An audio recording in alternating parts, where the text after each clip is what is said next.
Statement is laid on the table of the House. Honorable member.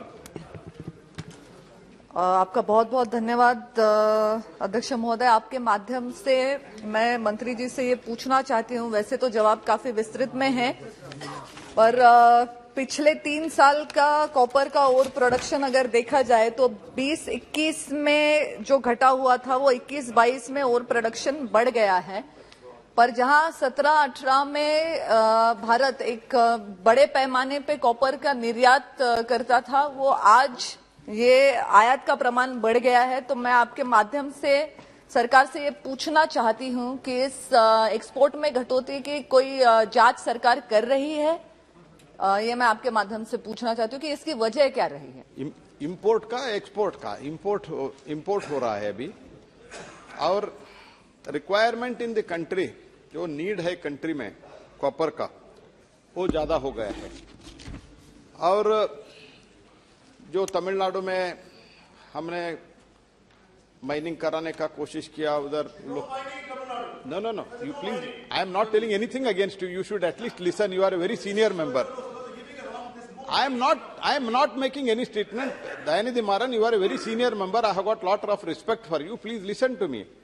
We try to do it there because of the opposition from the people. There also we could not do it.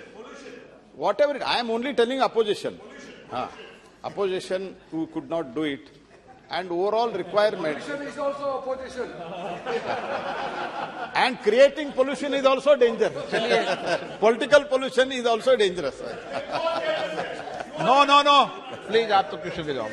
So that's why the import and requirement in the country has increased. And also to increase the production, many measures we have taken, and the policy measures also. Initially exploration level का जो G4 level, G3 level पे ही हम composite licence देते थे, अभी G3 level के लिए लाया है, G3 level two G4 level लाया है, और G3 लेवल पे हम ऑक्शन कराने जा रहा है। ये सब हमने बहुत मेजर्स लिया है। उसके साथ ही साथ streamlining of the project of, हमने जो HCL के लिए स्ट्रेंथन करने के लिए, HCL में एक्सप्लोरेशन ज्यादा करने के लिए हमने बहुत कोशिश किया है। उसमें तो एक streamlining of the project of underground mining at the MCP following the overseas supply.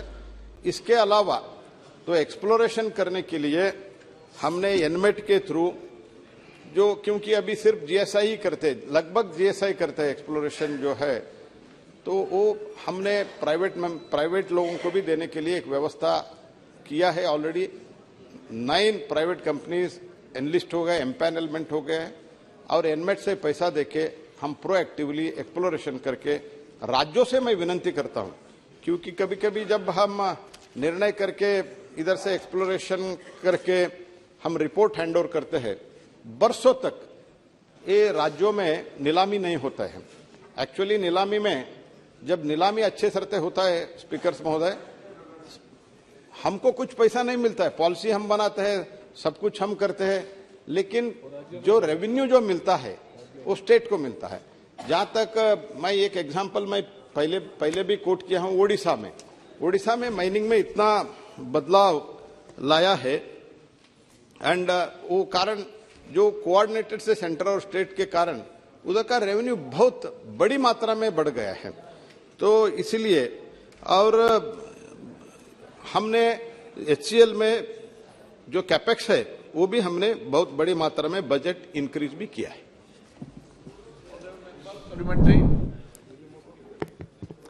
Thank you sir.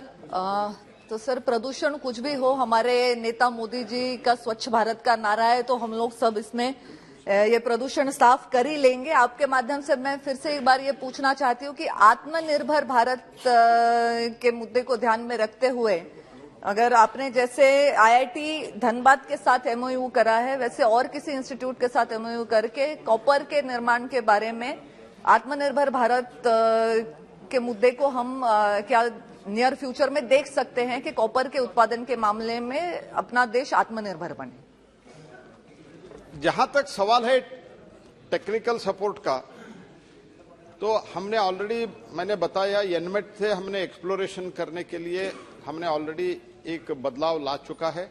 तो अमेंडमेंट भी लाया है, रूल में भी अमेंडमेंट लाया है, पॉलिसी में भी लाया है, कानून में भी लाया है। अगर कोई संस्था इंटरेस्टेड है तो they can apply in the NMAT, empanelment होने के बाद हम कर सकते हैं। अभी तो हम धनबाद से किया है, बाकी जब रिक्वायरमेंट आएगा हम जरूर मेंबर का जो क्वेश्चन है वो सजेशन फॉर कंसिडरेशन है, हम जरूर देख लेंगे।